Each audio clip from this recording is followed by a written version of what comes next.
these radio programs on Darwaza where there was a very evil voice, in the background, and people were actually even scared to hear the radio program of Darwaza. Black racket going on for the video cassettes. A video cassette which we were hiring at 10 rupees was eventually hired at 40 rupees, and that too we were given it for only 3 hours or 4 hours. You watch it and give it back because there's another booking.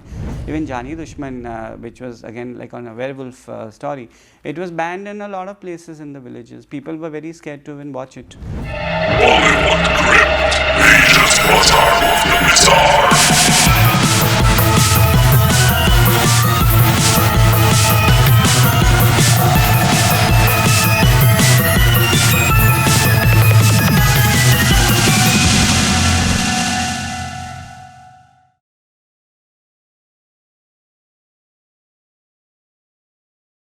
Me being a huge Bollywood buff, I was always very interested in the genre of horror, suspense and thrillers since childhood.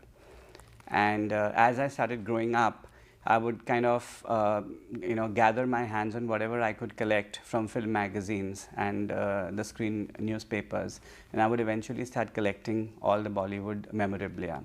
I've been an avid collector of these Bollywood memorabilia since almost 2 decades now.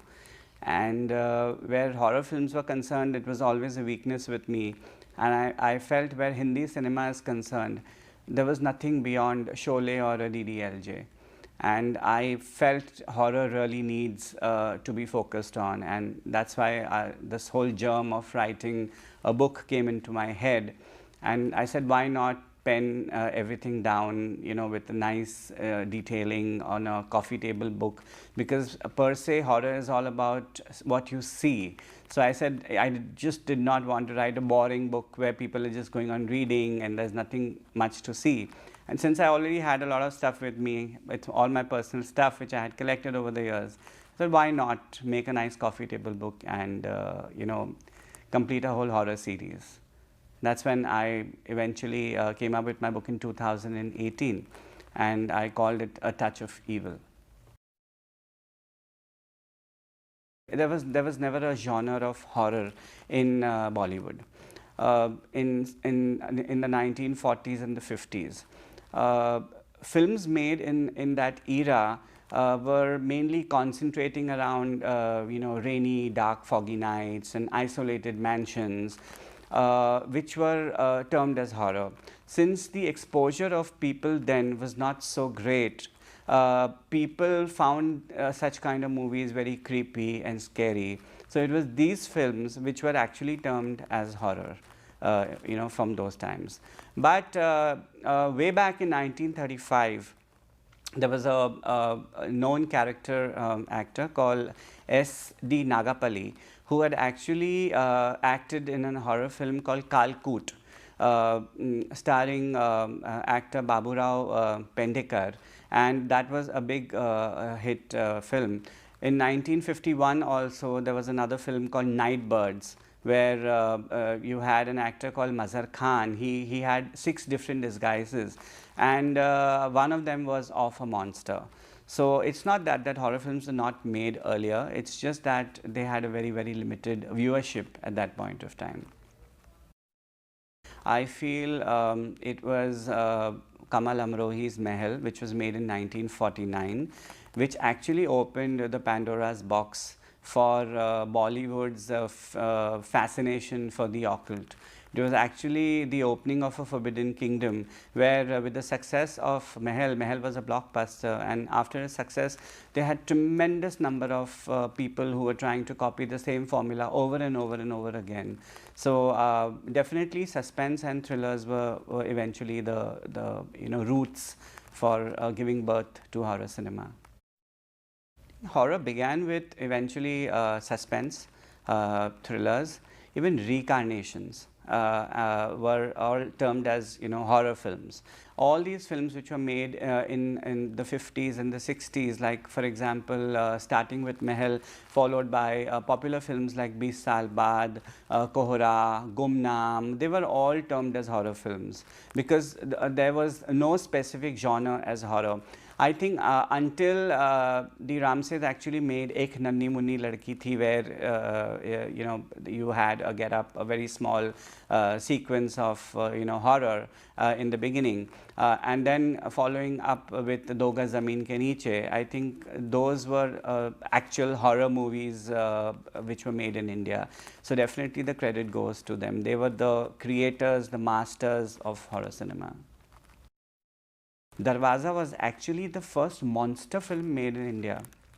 Before that, there was never a monster film made in India. So I would definitely give full credit to Darwaza. Darwaza itself was so scary that it was banned in certain parts of the country. And as far as what I have heard is that there used to be an ambulance waiting outside the theater because you know, they were advertising on the radios that whosoever manages to see Darwaza alone for a night show would be rewarded an X amount of cash prize, and there would be an ambulance waiting outside the theater so that, you know, nothing wrong can happen.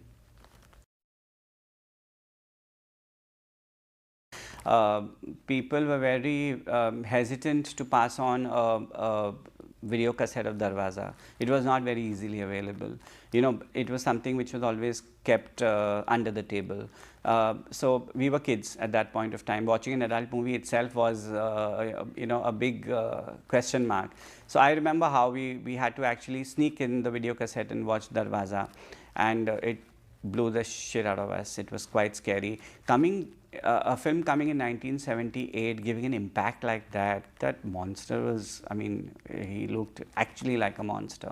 And I give them full credit because I think it was a rarity in those days to even see such kind of get-ups in Hollywood movies, what they came up with Darwaza. In fact, I remember, I told you about the incident, they came up with these radio programs on Darwaza where there was a very evil voice, you know, in the background, and people were actually even scared to hear the radio program of Darwaza. That was the impact they had created.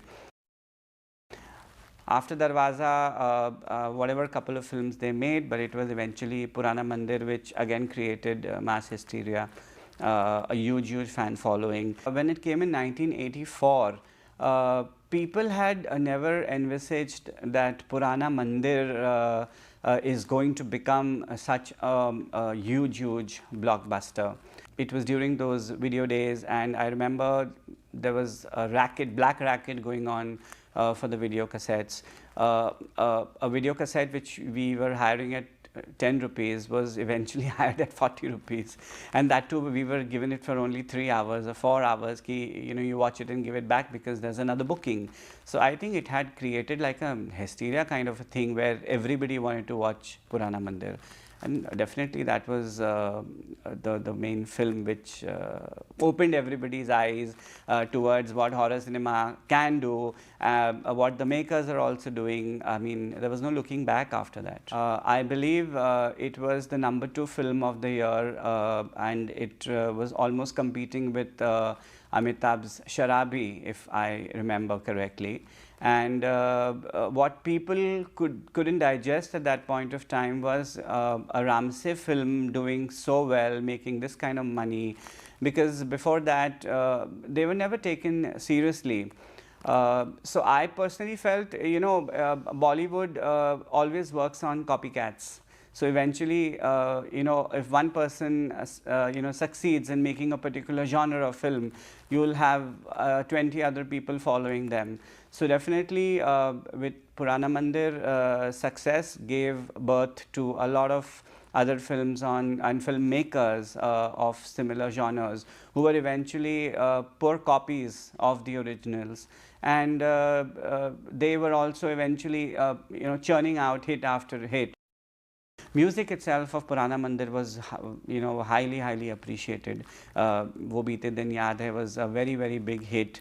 Again, people had not anticipated such a beautiful, romantic, sweet number coming from a horror movie, and from horror filmmakers. Again, that was completely, surprising for everybody.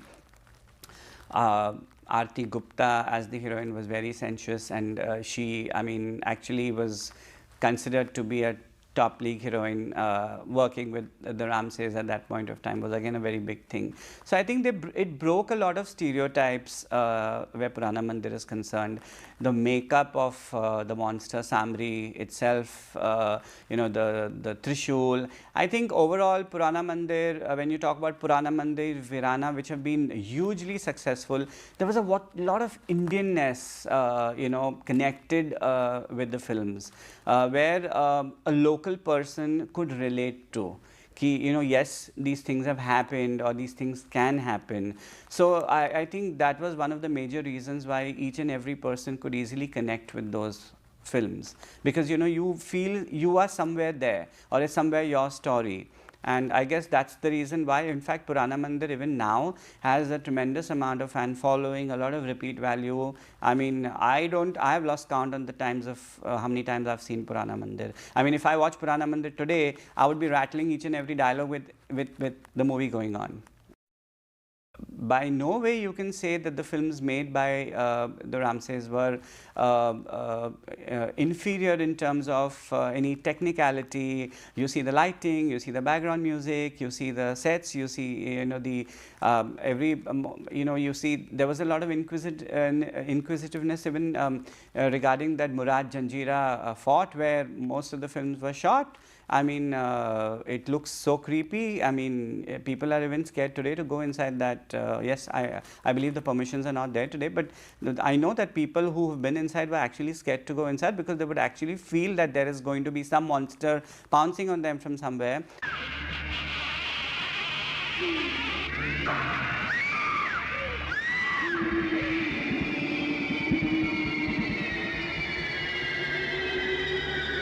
I think when these movies were made, they were culturally very connected.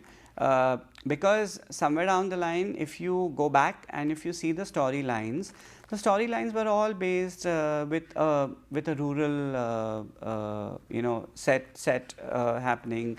Old stories on India per se has always been a very superstitious country, and they have very strong religious beliefs, occult practices.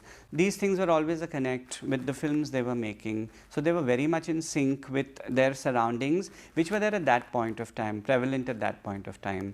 So somewhere down the line, I feel they did lose out on a little bit of viewership, because people were in India, people are scared. Fear being the central concept of all the films, people were a little wary of going and watching these films in the theatres, and there was always a fear in the rural sector also. I mean, small towns. A very strong thinking, we don't want to see these kind of movies, because it played up on their minds. People would not be willing to get out of their houses after sunset. So I think those were factors why it did not gain that popularity. It was only mainly for films for the city, not for the small towns or villages. But if you see, there are certain films, like, even if you, besides the Ramsays, whoever made earlier films also, if you see a movie like even Jani Dushman, which was again like on a werewolf story, it was banned in a lot of places in the villages. People were very scared to even watch it. So I think somewhere down the line that played an important part of being restricted, and they couldn't get what the publicity or the exposure they deserved. In Bollywood, we follow stereotypes. I personally feel that people making films, Bollywood films, actually make films with a lot of excess baggage. There is a lot of things we need to cater to. You need to put in a love angle, you need to put in a lot of number of songs.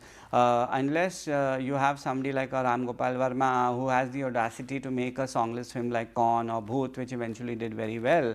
So it's always catering to a lot of other constraints. Ki nahi, the distributor says something or the producer is saying something. So I believe once that pressure is not there and you land up making a tight scripted film which is focusing on the whole thing, besides the other undercurrents what we were trying to show, I think it can work very well in Bollywood too. The biggest success story today is Bhool Bhulaiya 2. I mean, amongst all the films bombing now, it's been a sleeper, hit, surprise hit, absolutely. I feel making a good horror movie with a very strong comedy track is the mantra, which is really going to work.